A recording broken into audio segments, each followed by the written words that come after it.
listening to The Coach Show with Coach Banks, Coach Swanson, Coach Koslerich, and Coach Doherty on the Coaching Culture and Athletics Radio Broadcast Network.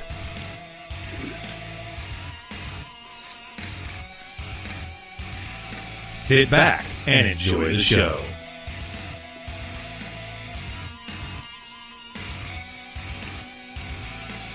The views and opinions discussed in this podcast are not necessarily the opinion of the host or the Coach Show on the Coaching Culture and Athletics Radio Broadcast Network.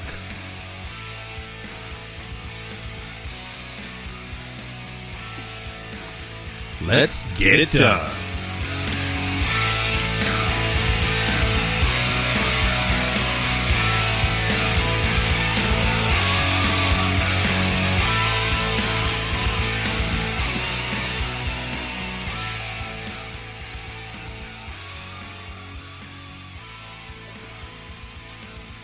All right, I'm not going to lie. I just got to say that that's the best music in the business, folks. Hey, welcome back to season 3 of the Coach Show. And you know what? Mama Doherty is the first one in chat.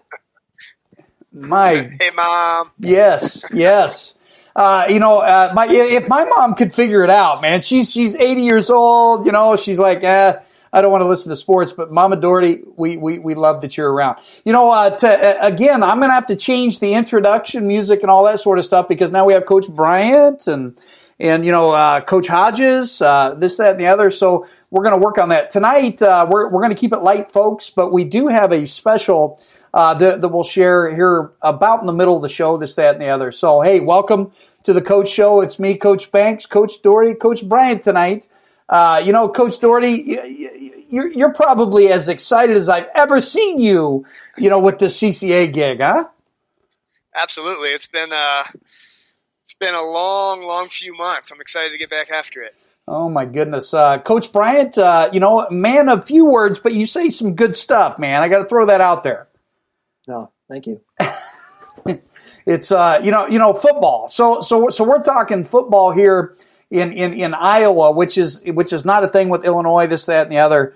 I swear that I wasn't going to bring this up, Coach Doherty, but I'm going to. With us living right on the Illinois border, and you look at Des Moines, Dowling, I think's already got a few athletes, this, that, and the other. How many do you think are going to jump over into Iowa? It'll be interesting. I mean, who knows what's going to go on? They're saying that they're going to have a season, but it's going to be February, which is, I don't know. It's kind of cold around here in February, so that'll be interesting to see what happens. Oh, absolutely. I'm going to put it up on the screen. There's Mama Doherty. Got to do that. And Quentin Ross is another player. Dude. Yes, and he's here at almost everything. And you know what? If you're listening, give us a shout, ask us a question, this, that, and the other. I swear that wasn't supposed to be the first topic tonight, Coach, but I had to throw it out. It's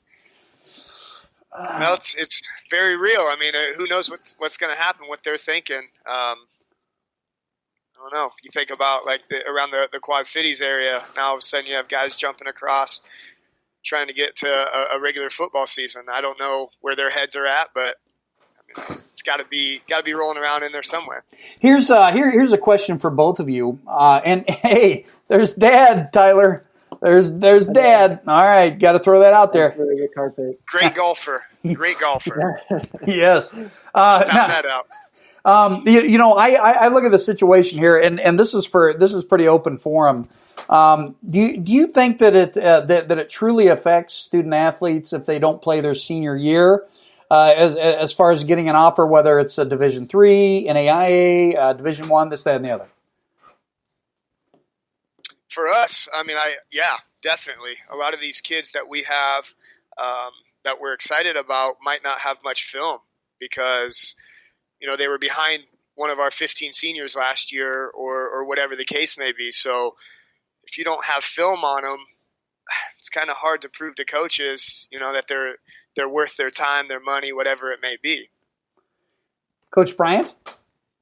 Yeah, and even if they do have film from previous years, I mean, a lot can happen within 6 months. So if a junior is outstanding, maybe slacks off because he already has an offer or something like that, and then all of a sudden his game goes down.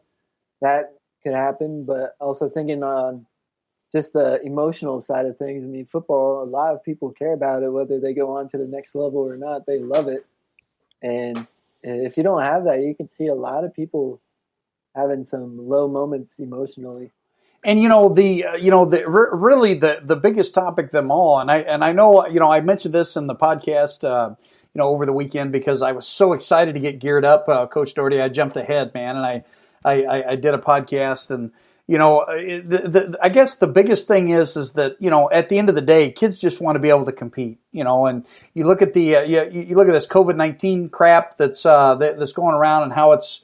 It's dictating, who we are and who we are becoming as a society, and it's not fair, in a lot of regards. You look at the coaches out in California, and even right next door in Illinois, and as far as that goes, Missouri, says that they're all in for a fall season, but again, they had a record, things, and again, a lot of times we're pounding sand.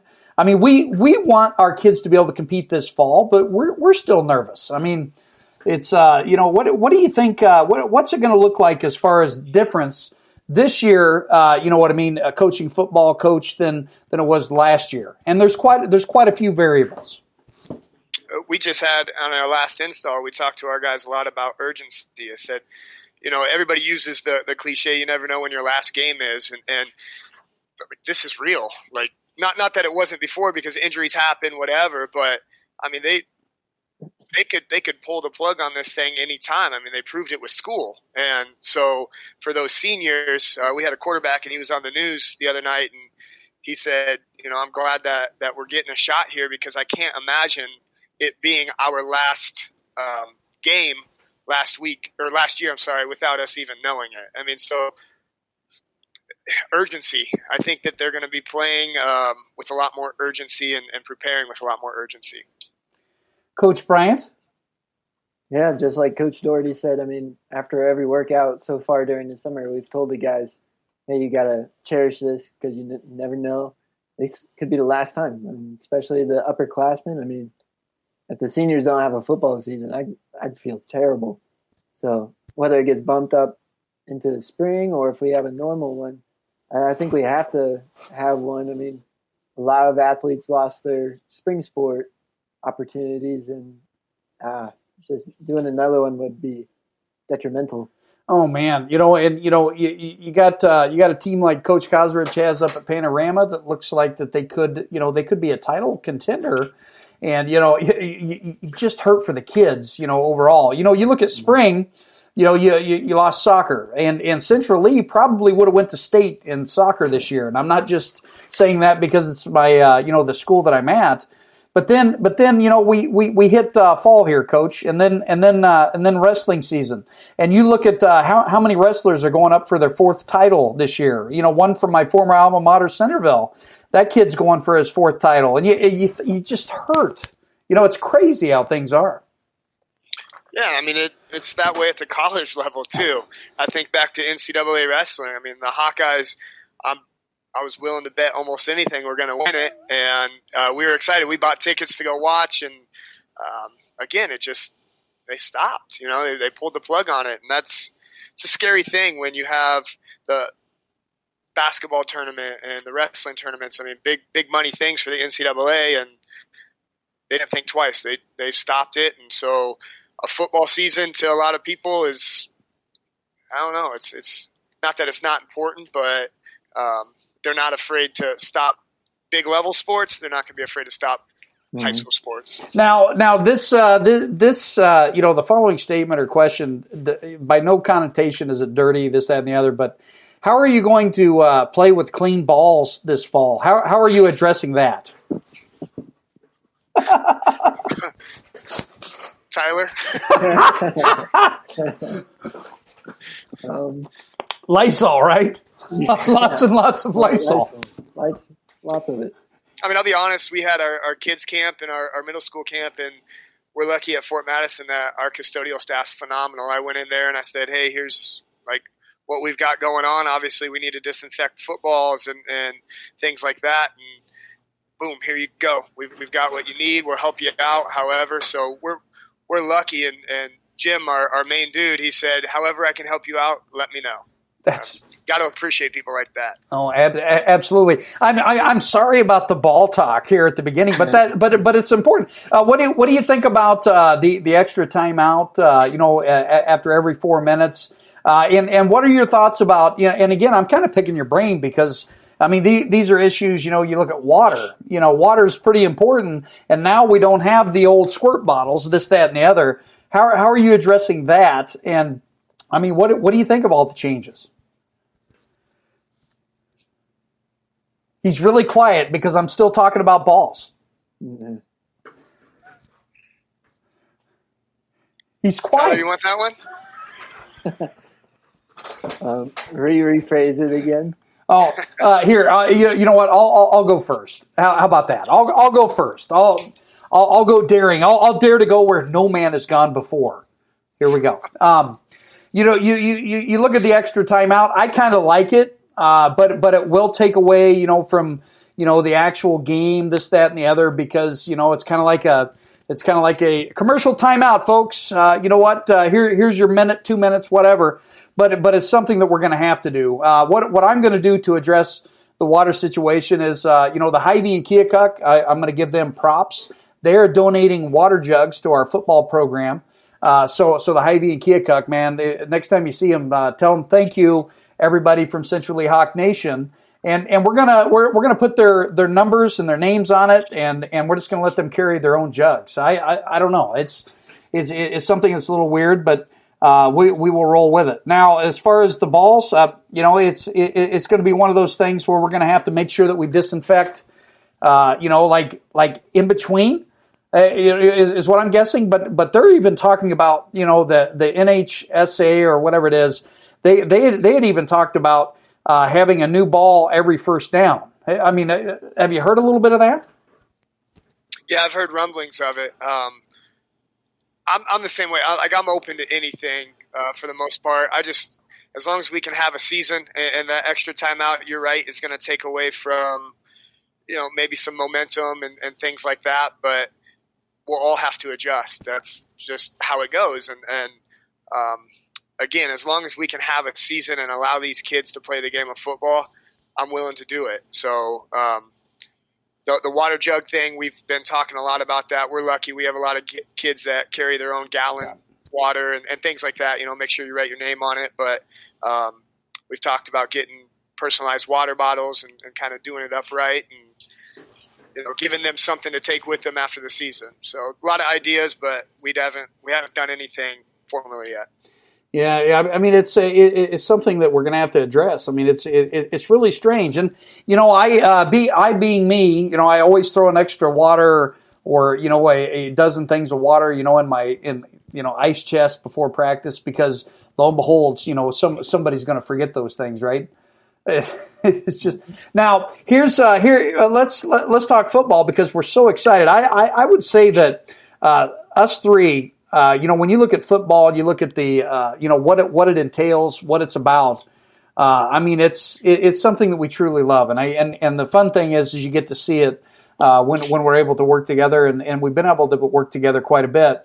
Coach Doherty, should we talk about our offensive scheme? Our wishbone, double tight, that we're putting in this year. Absolutely, let's do it. Hey, just in case some of the our district rivals are listening in, we want to give that stuff. Hey, I'm thinking right now would be a good time to share a short interview. That I did, and we'll take a quick break as a group. How about that? All right, so I got to figure out how to do this stuff. Now, I do apologize because there are a few issues with sound quality in the middle. I blame Chris Dewar, and I know Chris is going to be watching tonight, and but I do blame him, with the Quincy internet, not Southeast Iowa internet. I mean, Coach Doherty, that I talk to you all the time on the phone. I never drop you. Never. All right, here we go. Hey, everybody. You know, I want to welcome one of my greatest friends in the broadcast genre, Chris Dewar. Chris, hey, welcome, man. You know, this is obviously pre-recorded, but you know, the CCA culture thing, it's really taking off here in Southeast Iowa and the Midwest. How you doing?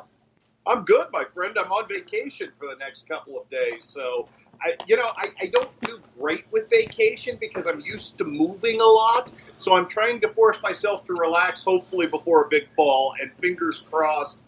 Emphasis on the word hopefully, because I don't know that I want to go through anything ever again like last spring. I'm telling you, and you know that's kind of the first topic. Thoughts on fall sports 2020, because you know you happen to be kind of right in that mix. You know, we have Iowa that's going, Illinois that's now going, maybe a little bit of winter, and Missouri's still up in the air. I mean, what are your thoughts on fall sports in 2020? I'm trying to be cautiously optimistic, and then you get the news on the Cardinals, at the major league level, where there is no bubble, and it seems to be a constant, fight and struggle. The NBA seems to have accomplished a lot by making a bubble and keeping the bubble, the integrity of that bubble. I don't know what happens when we get to high school sports. I was very encouraged by Southeast Iowa and all that we saw with baseball and softball this summer, and that was a beautiful thing, and it worked out really well. And I know we had incidences in Iowa with specific schools, and I know a lot of those instances were schools that kind of didn't follow the guidelines of social distancing and got outside of their community and had some issues. But I'm hopeful people have learned from that the importance of the integrity of social distancing, kind of staying within your herd, so to speak, and using that herd immunity idea, and maybe this thing flies. Again, I am trying not to get my hopes up too high because, like everybody else, I don't want to have them dashed again. But everything we get, my default from the start of this, Chuck, has been anything and everything that we get is a bonus at this point. I thought summer was a huge bonus.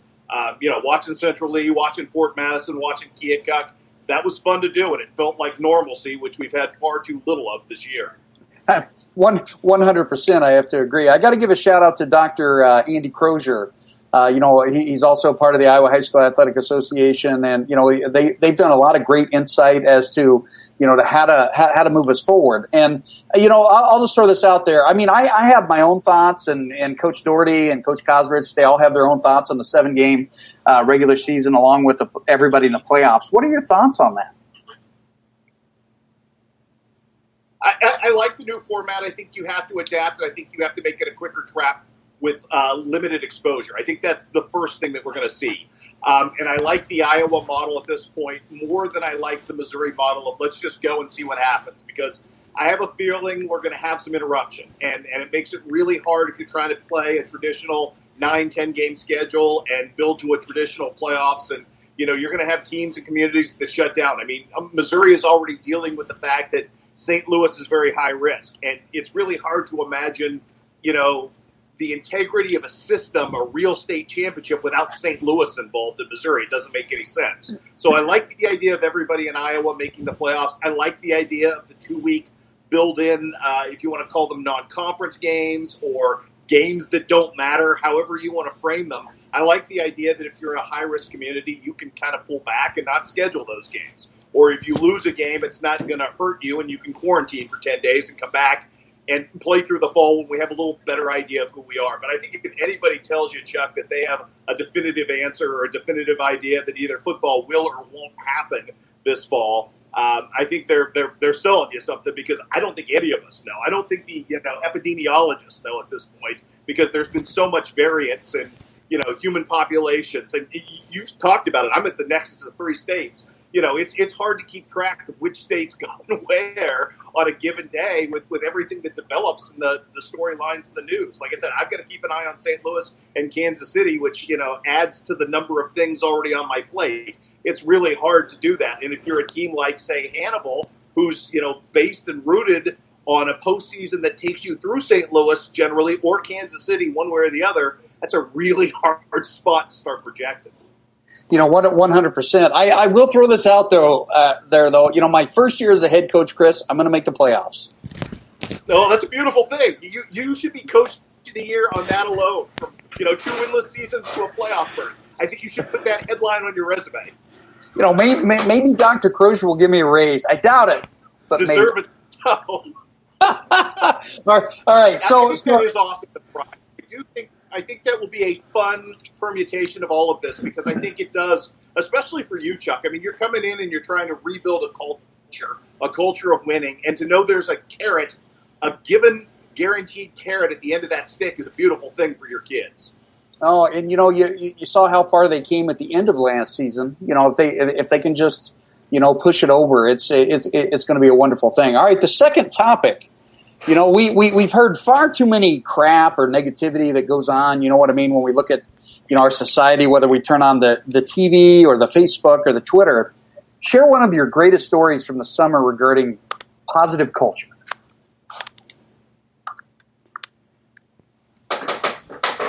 Here's when we kind of lost it. Up on me. Okay, let's see. Can you hear me? Okay. Yeah, I think we've had a lot of fun with a lot. It does get better. Break it up on me a little bit, Chris. I really enjoyed catching. You there? Yeah. Now I can hear you. I broke up just a little bit, but that's the case of in any technology, right? Yeah, absolutely. So yeah, I mean, like I was saying on that front, I mean, I think it's been super fun play catch up with a lot of big names and some people that maybe weren't big names who've gone on to really great things vocationally with this Tri-State Triumphs. I had a blast with it. I think we're now 40 deep, and it provides students to go on and become incredible successes, whether that's as basically the city planner and economic director of the city of Phoenix, or whether that's working in the NFL as a strength and conditioning coach for the Atlanta Falcons, or becoming a big-time athletic director at a Division I institution. We've had all kinds of fun stories arise. And, every time, Chuck, I've turned around and I've told one of these stories, 3 more story opportunities well up. So it's been a super encouraging thing. I hope it's been a light to people in some dark times and a reason to turn on the TV and watch local sports because, quite honestly, beyond Southeast Iowa, there hasn't been a whole lot of local sports. Yeah, I mean it is good to be able to do that, and I appreciate those stories. Like everybody else, around the community. Now I've got 2 more things to share, but here's this final thought here, and again, not all of us. I mean, we're shooting into the air when on a lot of these things. But advice for coaches, administrators, community, and student athletes as we prepare for this 2020 season.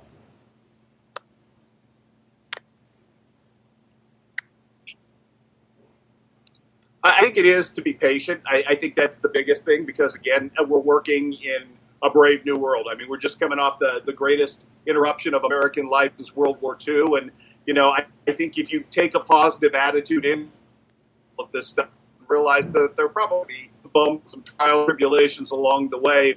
If you approach it that way, get impatient with the process, I think that's a thing. And I think the biggest thing that we should be reminded of in all of this is it's time spent together. And we've spent a part of our culture in isolation. And sports bring us together as, communities, as fans, as teammates. And I think that's the most positive thing. Let's let more than we thought we were going to get. And it was a chance to be together, and it was a chance to work together, and to continue to echo those tenets that have made the greatest generation great and play out in all successes in our lives. So I think it's value the moment more than anything else, Chuck. And I think probably we'll be more appreciative, I hope, of the fact that we get to play sports again, because nothing is guaranteed, as we've seen throughout this pandemic. No, it's definitely been the craziest thing that I've ever seen in my entire life. All right, so Chris doesn't know anything about this, folks, so I'm just going to go ahead and share it. We've been working hard on this, Chris, and we want to welcome you to the CCA Hall of Fame. You're the very first inductee. Oh, wow. I'm super honored. Thank you so much. You've tracked me into this, my friend. Thank you so much, though. I'm super honored. It's super cool. You guys do such good stuff. I mean, I'm turning red. Thank you. Well, that's incredible. Thank you so much for that kind compliment. I'm not good with compliments. I'm sorry, good sir, but thank you. That's awesome. And you guys do such great work. It's so awesome to be, a part of your organization and a part of what you're trying to put into the world. And, you do such a great positive job hammering all the things that I think need to be hammered to make people see beyond the purview of just normal athletics, that there are just wins and losses at the end of the day, that kids are wins. And to be a part of that and to be recognized as that, I'm super honored, my friend. Thank you. Yeah, absolutely, 100%. Now, eventually you're going to get one of these nice cups that says, "Welcome to the Hall of Fame, CCA, Chris Dewar."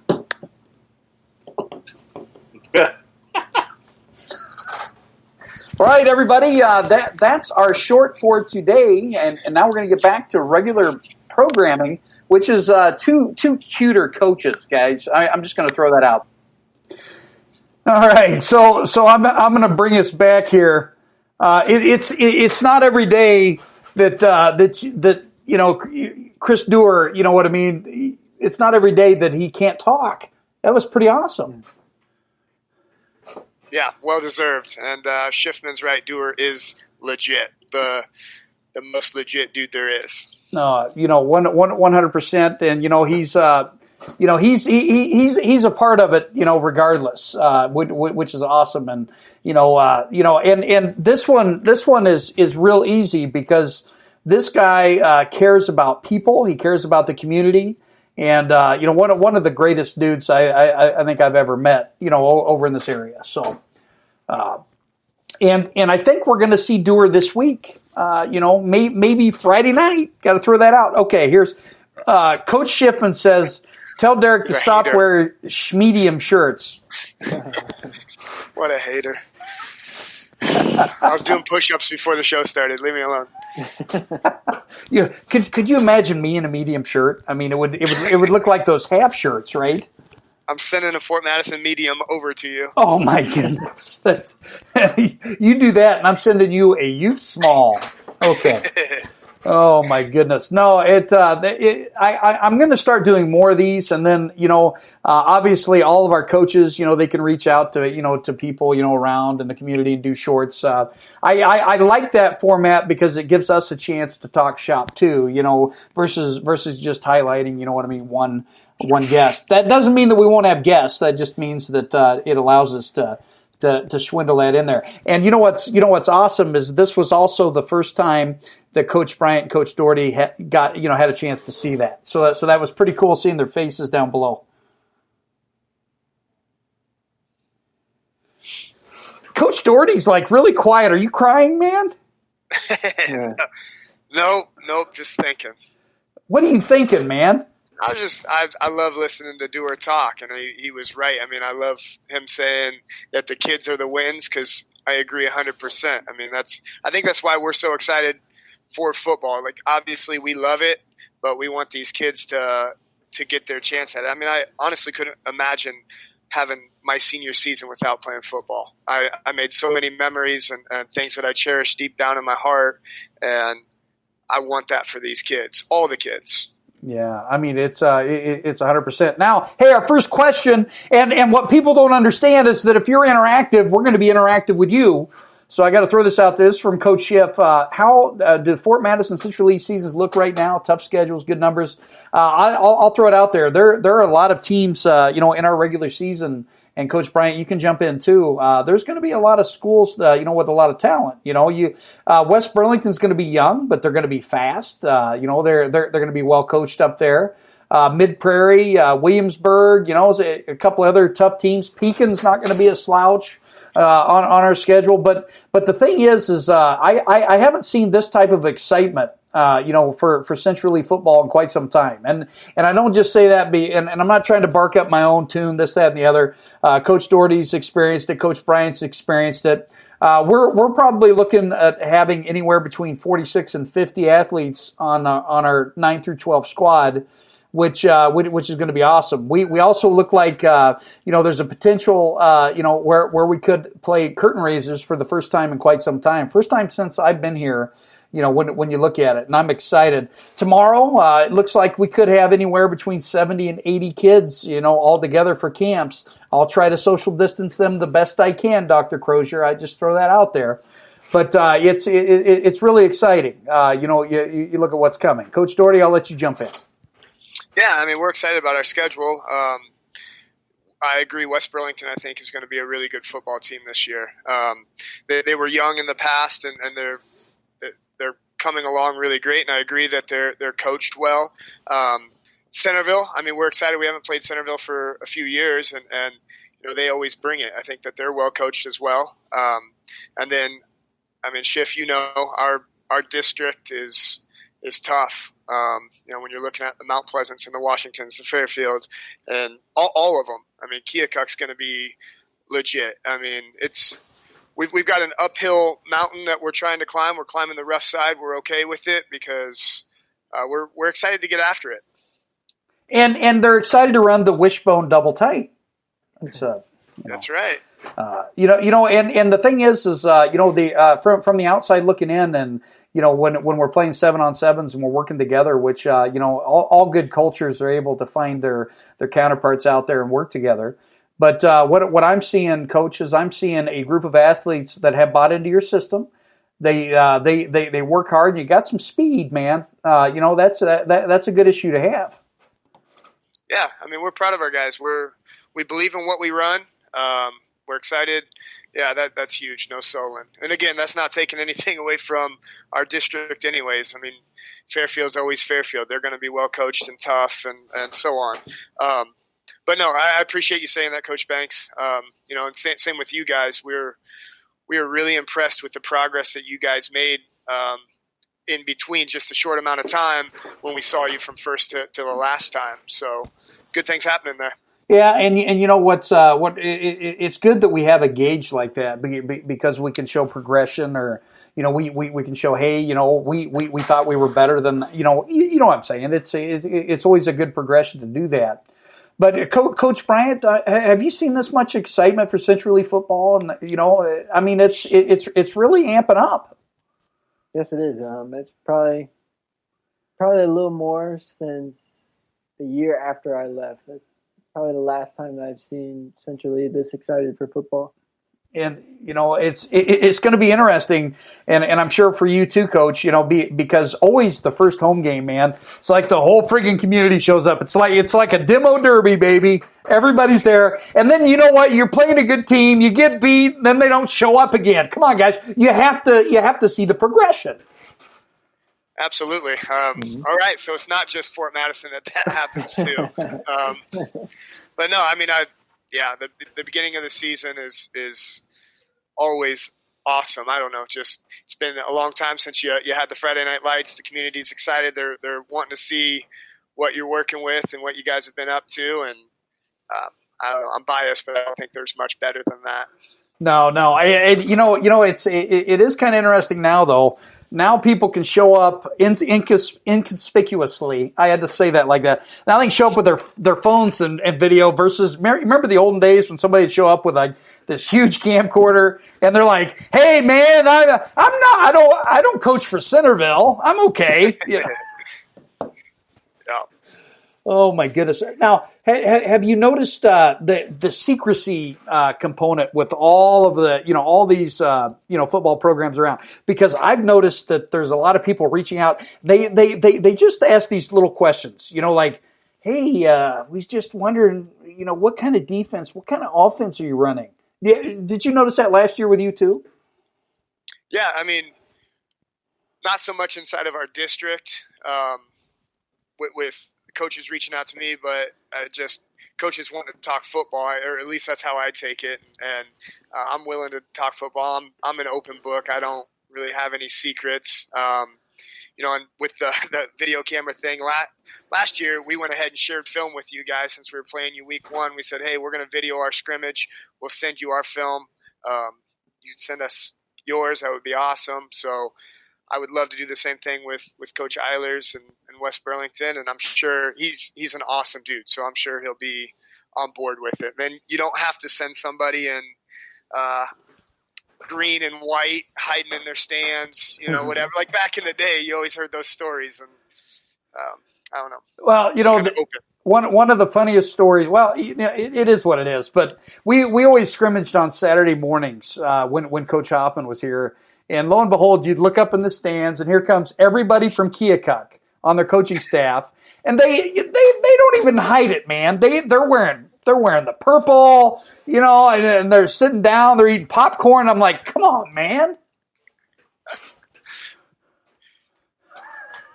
Yeah, I mean, I think when I first started coaching, I remember getting DVDs burnt of like the games and breaking down film that way. But I always heard the stories of people going and hiding and doing that type of stuff. I've never had to do it.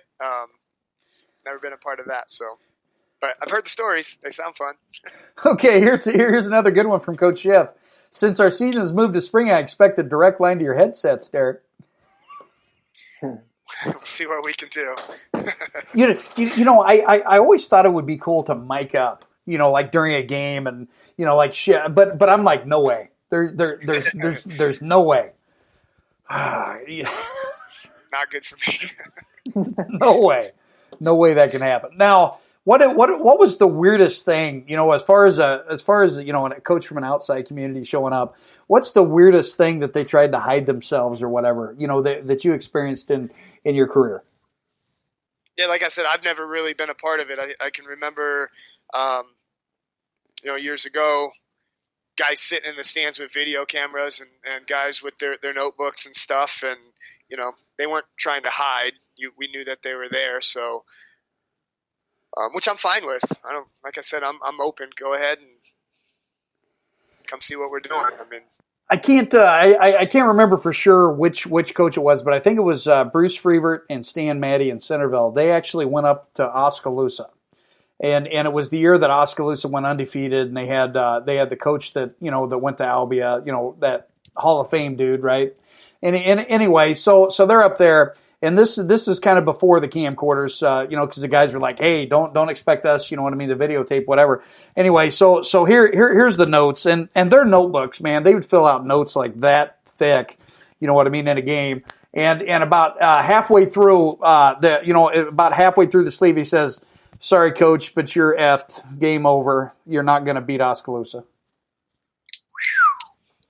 Oh. It's a good one. Yeah, that's going to be tough to beat. Well, and then what about looking at Huddle? And you're looking at Huddle and you're thinking, man, these guys don't look so big. They don't look so fast. And then they show up on Friday night and they're like, oh, what? So there's a big fine line between film and seeing it live. Don't you agree? Oh, 100%. Film is humbling. I remember we didn't watch much film when I was in high school, but then in college we watched it, and that's what I look like. Like in my head, I thought I looked better than that. But and it can be deceiving. I mean, and that's what we tell our guys all the time. If you're looking to see if they look fast or not on film, I mean, we'll put our film up and watch it unbiasedly, and how do we look? So film can be humbling. Yeah, 100%. Now, what do you recommend with your student athletes, and how often do they follow through with watching film? Our philosophy is, we watch our film, and we're looking for the good, the bad, the ugly is what we call it. And so we show them some clips here and there and try to make it really short, because you know how it is when kids watch film. They're watching for the highlights. They want to see the things that they did good. If they did that one good thing, they know that it's clip 27, and they don't care about the rest of the clips. So, we kind of have the good, the bad, the ugly on there for them. And then I've just always felt that it was our responsibility to have a game plan for them come Monday. So we don't watch a lot of other teams' film with our guys, and that's just my philosophy. I mean, I've been on coaching staffs where we watched tons and tons and tons of film. Just something I never found a ton of value in, but that's my philosophy, and I don't know. What's your best advice for a coach, Coach Doherty, if you're playing a team that is just lights out good, and the kids already know that? How do you get them to prepare and to go past their threshold point as far as, you know what I mean? Hey, we all get dressed the same way. We all get out of bed. You know what type of what's your best rah-rah speech when it comes to, going against these teams that are just masterously good? Is that a word, masterously? Yeah, when you're talking about teams like Solon, yes, it is a word. Yeah. And it doesn't matter who we're playing. We focus on our goals. We have our goals in there. And I'll be 100% honest, winning is not one of our goals. We don't put winning down as a check mark, yes or no. We have what we want to do in that game. And, if you can check those, obviously it's going to lead to a win. But that's kind of our, I guess, carrot out in front of them is we're chasing these goals. This is what we want you to focus on. And, I mean, you're right. Yeah, you put your pants on the same way. And are they good? Sure, absolutely. I mean, we're not going to sit here and lie to you, but we feel that we've invested and we do the right thing. So are we good? And we've had a couple of those experiences. I mean, we played a really tough CCA team last year, and we were right in that game. And I remember some of our guys saying, maybe they're not that good. Not to discredit them, because they're great. They said, they're not as good as we thought. And I said, well, maybe we're better than we thought. And it's how are you going to look at it? I mean, our kids invest. They do everything that they need to do. And, and I do believe that our kids are better than they realize. Coach Bryant, looking back at that Mid-Prairie game last year, I mean, you guys kind of had them on the ropes, and looking at them this year, they're going to be a good team too and well coached. What were the thoughts of the guys on the sidelines, in that game, when they're like, hey, you know what, we're staying with them. Yeah, and they didn't try to hide it from us coaches. You could hear them on the sideline easily, like, hey, we're actually winning, or hey, we're actually making it a close game. As a coach, you don't like to hear that. Like, you want to slap them on the head, like, no duh, we're winning, or we're ahead, or at least close. But just something like that. I mean, they got to go into the game thinking that they are going to compete. They are not to discredit the other team, but they got to think, okay, we're the best team on the field. We got to go and earn the win instead of going in right away and saying, oh, crap, we're going to lose 15. Or like, hey, can we stop at McDonald's afterwards? The mental side of football is huge. And if you think you're going to be losing, you already lost the battle. If you think you're going to win, at least you have that momentum and that mentality of, hey, we're going to make this a game at least, and we're going to go down fighting. And I think that's the maybe that's the biggest goal of any coach or any good coach is, give us an opportunity to compete in the fourth quarter. I think that's some of the most important facets. And as a coach, I really don't care if I win by 58 or 60 or 1 point. It's one of those things where get us in a situation where we have that chance. And you look at some of the games in the past here, where you're out of it by the midway point of the first quarter. And I've had a lot of those games, whether it's Centerville, Central Lee, or even playing them. And the thing is it's a psych battle. And football teaches us so many wonderful things. It's how hard you want to get slapped, and whether or not you have the guts to get back up. I mean, it's how hard of a left hook that you can take, but are you willing to get back up? It's kind of like failure. One thing, Coach Doherty, that I'm instilling is that it's okay to fail, but it's not okay to not learn from your past mistakes. But it's great that you stood up after you failed and you tried again. Isn't that the best thing with life and the connotation when you look at football in general? Oh, 100%. I mean, that's our overall philosophy, if you will, is education through football. I mean, we want to set these guys up for their future, because football is going to end and they're going to go out into the work world and the real world. And you're right, you're going to get knocked down. And we've been in plenty of those games. I mean, teams jump up big on us real fast, and, our kids just kind of, okay, how are you going to respond to this? Like, yeah, this sucks. You're right. 100%. This sucks. It's okay to say that it sucks. What are you going to do about it? Because when things suck, you got to get tough. And you got to fight your way through it. And, we're proud of our kids, like, especially this team last year. I really feel like that mentality is starting to flood through our team, where we have fighters. We have dudes that aren't going to give up, and they're, until that final buzzer goes off, they're in it, and they're going to do everything that they can. So we were happy with that last year. I mean, we got trounced a few times, and our kids had great attitudes through it. Yeah, you look at those, and I remember my very first year coaching at Central Lee, and Tyler, you were a young player on that team, and man, we got trounced every game. Do you remember that? I mean, it was like, and here's another thing, and I'm going to throw this out there for all coaches, because this is kind of a culture show, right? CCA, coaching culture and athletics. It's not okay to beat a team 60-0. Prove me wrong, guys. Prove me wrong. How does that make you any better, winning 60-0? I mean, we've been in games where teams just open up and they're running. But if you're playing, throwing double passes and things like that, I mean, I know Coach Banks, we've talked behind or off the air a few times about that. And, like, I don't know, I want to be a classy guy. And that's important to me. I want to have a good reputation, and we would not do that. We will not do that. That's not going to be our style, because we've been on that side of things, and it's, in my opinion, it's not cool. And I know some people say it's domination, it's whatever. I guess I have my opinion of what it is, but 100%. Coach Bryant, I'm going to let you dig in this one.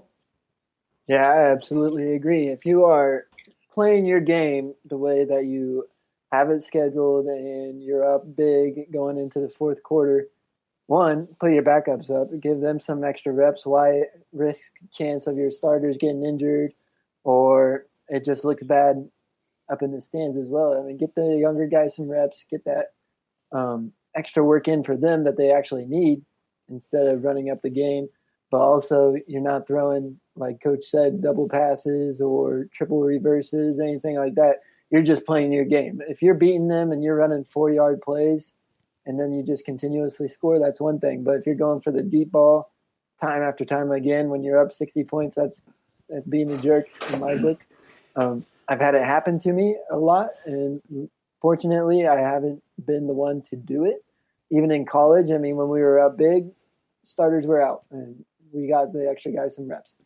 But I've been on that end of when it's 60-0 and they're still throwing deep balls to say, hey, this is Madden. Let's go get that other touchdown. And, yeah, it's not a good thing. And coaches remember those. I mean, we had it happen to us last year. I'm not going to say which school it was, but we had it happen to them. And, I mean, I'm going to remember that. Next time I see the coach, I'm not going to talk bad about him, but I'm going to say, hey, you could have handled that situation a little bit better. And I'm just going to throw this out there. I would say, and maybe the percentages are lower or higher, but I'm going to say in all my years that most of the time when I hear about these teams that are just doing that and trying to cut the jugular, this, that, and the other, it's because it happened to them 2 years ago. But does that make it any better? No, because I mean I've been on that sideline thinking and saying to myself, when it's our turn, I'm not backing off the gas. Yeah. But again, I will. I mean, that's just – it's degrading. It's not fun. I love football, and I want kids to love football, and I want to win. Don't get me wrong, and that's my intentions. But I don't want to humiliate another team and have their kids have bad thoughts about playing football. 100%. You know, and Coach Shipman says 60-0 throwing bombs, not cool. 60-0 when benches are cleared and JV is scoring. That's fun. Yeah, and you know, Yep. I just heard, I'm here. Is there ghosts in your room, Tyler, or what's going on? Better not be. New carpet. I swear I just heard it. And you know, it always happens when you're remodeling, man. Did you hear that? Mm. You didn't hear it, Coach Doherty? I hear it. I'm here. Anyway, let's move on because, you know, Yes, please do. Yeah, we don't want to talk about that. Okay, so you know what's awesome too is if you're listening on Spreaker, you're able to catch the entire hour show.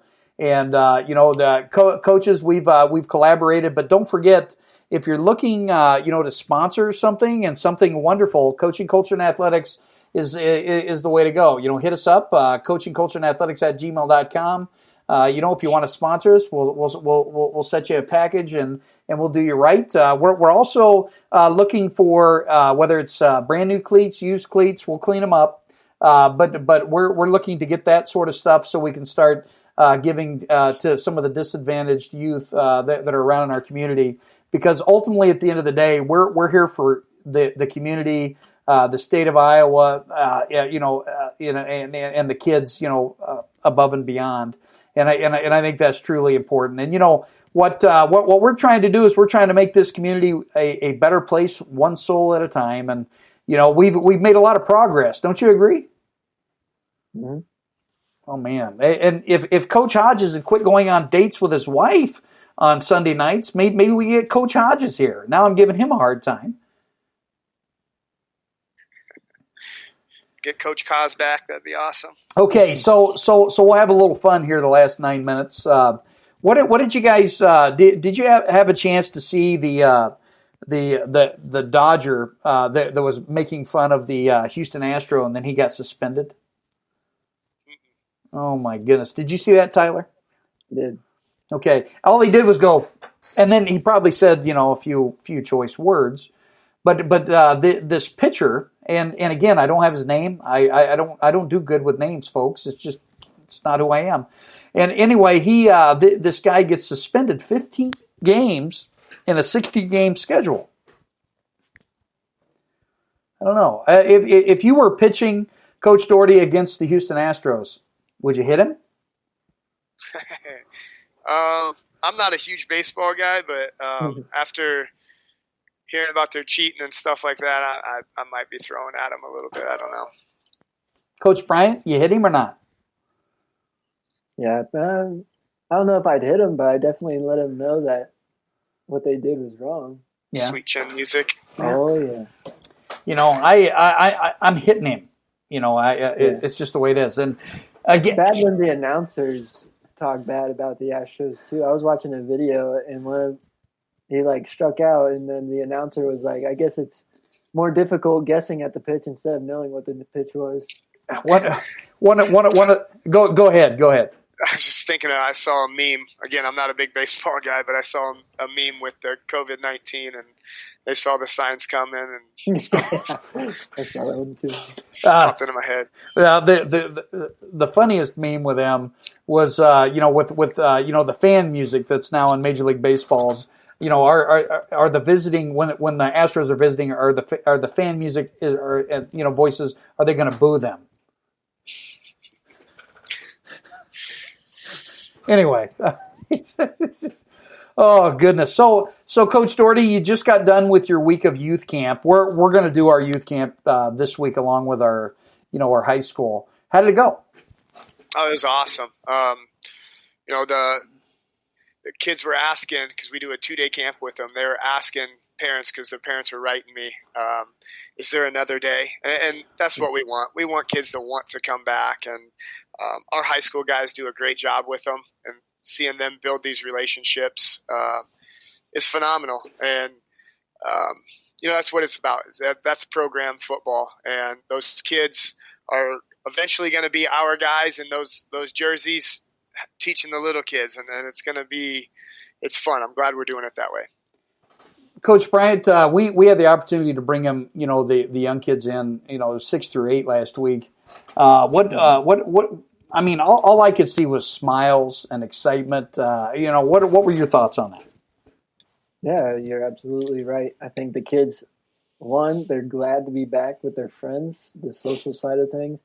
But two, I mean, they've been locked up for months now, and just to get the opportunity to throw the ball around, to just not worry about anything except football, I mean, I'm sure that was exhilarating for them. And some of the parents stayed out and watched. I mean, they kept their distance, but they watched, and I'm sure it was nice to see their son excited about sports again and just getting that sense of normalcy going on. So hopefully this week it improves even more. I mean, they get to compete against each other. They get to work hard, progress, and get better. And nothing better than that, in my opinion. 100%. It was so exciting and it is awesome to get those emails or those messages from dad or mom and saying, you know what, my kid loved it. We appreciate you guys. And at the end of the day, as a coach, that's more rewarding than a state title. I'm just throwing that out there. Now, if you want to buy me a Burger King certificate or something like that, I'm okay with that too. because it is Burger King, have it my way, correct? There you go. Oh, geez. And it's a lot of times the coach show we're pretty corny, but we are from Iowa. Get it? Corny. Okay. Anyway, it all started when I started talking about balls, footballs. Anyway.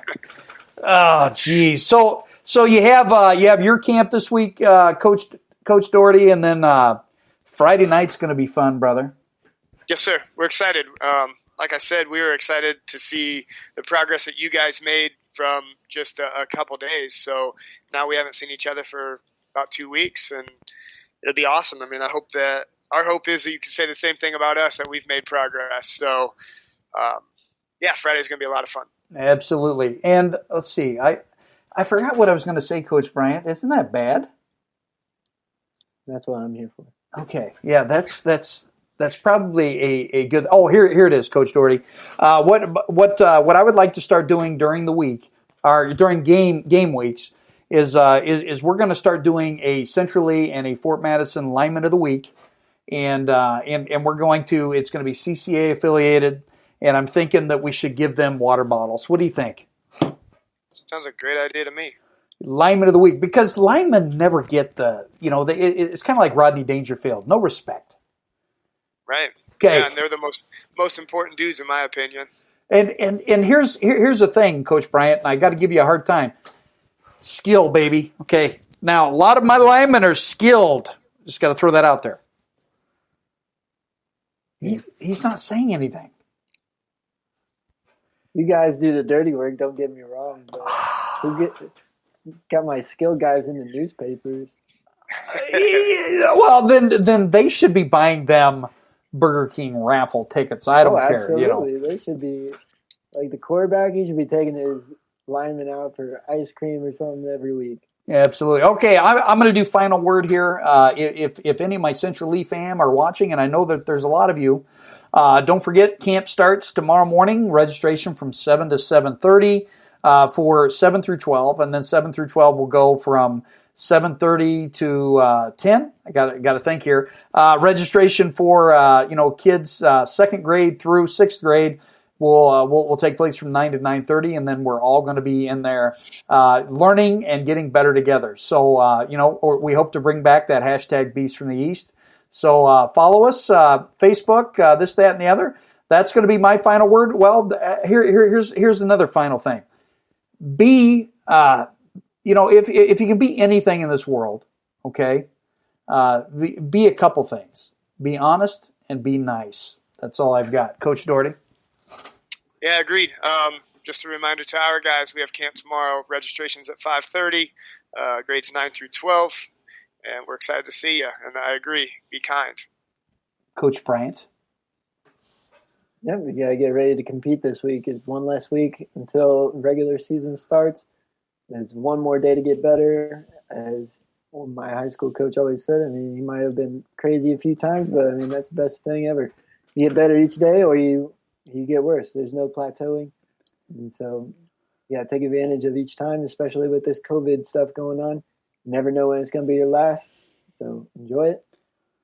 All right, and you know, we appreciate all of you that are watching tonight and that will watch throughout the season. Episode 2, Season 3, next Sunday, 7 p.m. Central. We'll see you then, kids.